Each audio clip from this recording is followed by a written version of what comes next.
Story time. Husband number 3. So I moved back to Atlanta. I have the twins. Me and my husband at the time been separated. I left when they were 2. They were now 4. Okay. So, get back here, buy a house, work for one of the largest insurance companies. Life is good. Life is good. I got a promotion. So, went on.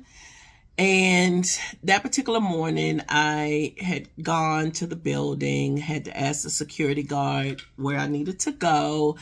And he was very nice, went upstairs, came back down for lunch.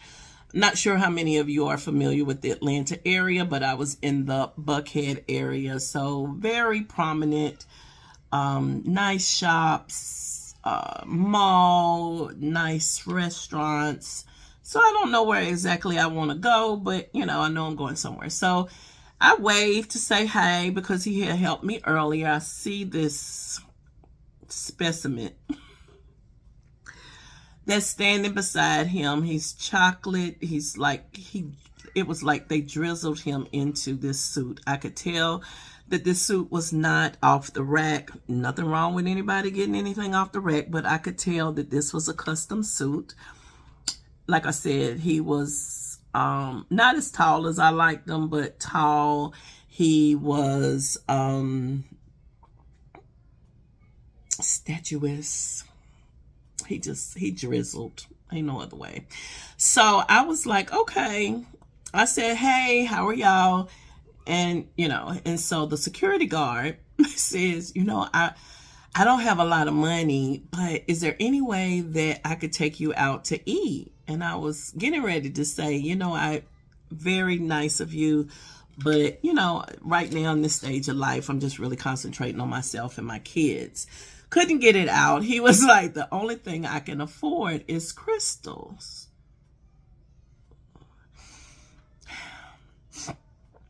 Sir, I don't take myself to crystals, so I'm not accepting a date of crystals.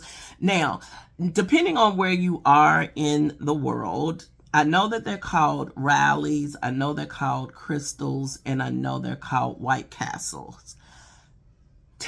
No, rallies is Checkers. Never mind. So White Castles and crystals. So they have the smaller buns, the smaller little burgers. And so we used to go there after the club and, just get something to eat. But I don't know the last time I've been to the club, and I don't know the last time I had a crystal, so I wasn't going there. But, I appreciate you offering, but no, thank you. And at that point, it wasn't even because I was working on myself and trying to concentrate on my kids. It was just because, and it wasn't like, y'all, it had a drive-through. Nobody can really give me a real hard time about this. It wasn't like the other ladies that were, sit-down place with a waitress, waiter, that type of, no, this was a drive-through. So anyway, we go on. We kind of chuckled because when I said, sir, I don't even take myself to crystals. So we kind of laughed and stuff. And so the other guy said, hi. I said, hi, how are you?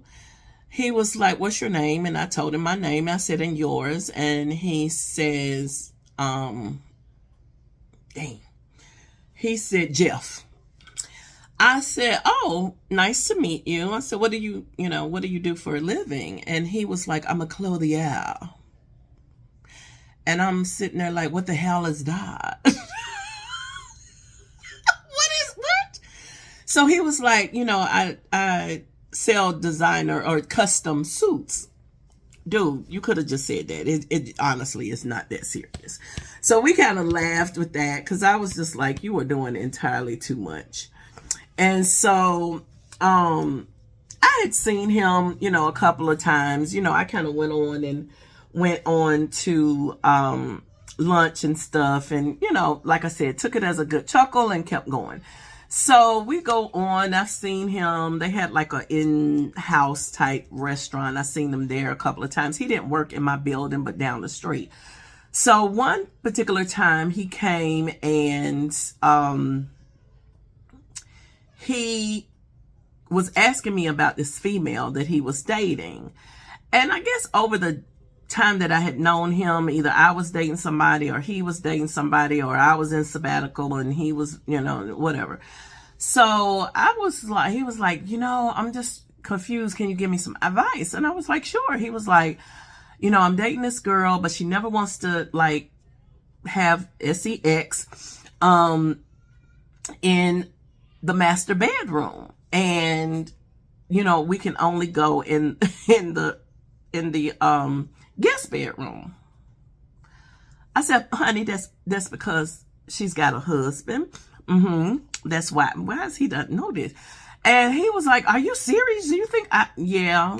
Is it that you can only come, over at certain, yeah. Okay. Yeah. I sent her like 2 dozen roses and she didn't even say thank you. Yeah. She's got somebody else. So I was just like, I don't understand why this boy doesn't understand. But then he was like, is there any way, I can kind of talk to you later and, we could talk about it more. And okay, whatever. So I gave him my work number because I was just like, I ain't got to be bothered. I don't even think I was in the right building. He had to go to his building and I got to my desk and he was calling. Like he must have dashed. So anyway, we would talk and stuff, and everybody in Atlanta, especially if you're going to Buckhead or downtown or whatever, you're going to 9 times out of 10 take the transit, which is MARTA. So I would park at the MARTA train station, get on the train and take it to Buckhead. So we would talk, once again, still talking about this female. And I'm sitting there like, dude, you cannot be this stupid. Like, come on now. So I was refinancing my house to get a lower interest rate, and the inspector had given me a couple of things to do. I am good around the house, so it didn't bother me. But this one thing, I could not get the nail out because I had to replace a board right below the, what's the thing called? Jesus, the back door. And so I did that. Couldn't get the nail out. I did all the other repairs, and he was like, I can help you. And I was like, yeah, no, that's okay. And he was like, your inspection is in the morning. I was like, oh, I should have known when he says, well, can you come and get me? Why I didn't run, Lord, I don't know. I don't know. But I didn't. I went and got him. He helped me. And so during that particular time, my kids, because he had asked me during the course of us talking, why don't you have a man? And I told him, I said, I don't want my kids to get, attached to somebody. It doesn't work out. And God forbid if they do anything that violates them, they're going to unalive them. Like, it is what it is. And so I gave him in detail what I would do to the person if they violated my child or either one of my children. So he was like, ooh, okay. So anyway, fast forward. We're sitting there talking. I'm thinking the twins are gone to bed. My mom was there, God rest her soul. And here comes these pitter-pattered feet. So I just introduced him as my friend because at that point we weren't anything more than that. And we went on. And that particular night, he told me about somebody violating him, his stepfather, when he was younger. I'm inquisitive. I be wanting to know stuff. I'm be like, your mom didn't know. Did you not feel like you could talk to your mom? So I'm asking all these questions, and he was like, no. And, you could tell he was being very vulnerable and very transparent.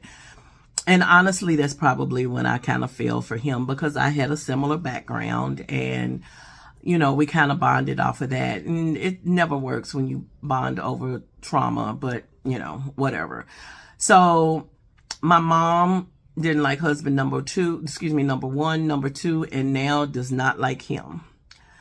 So, yeah, part 2.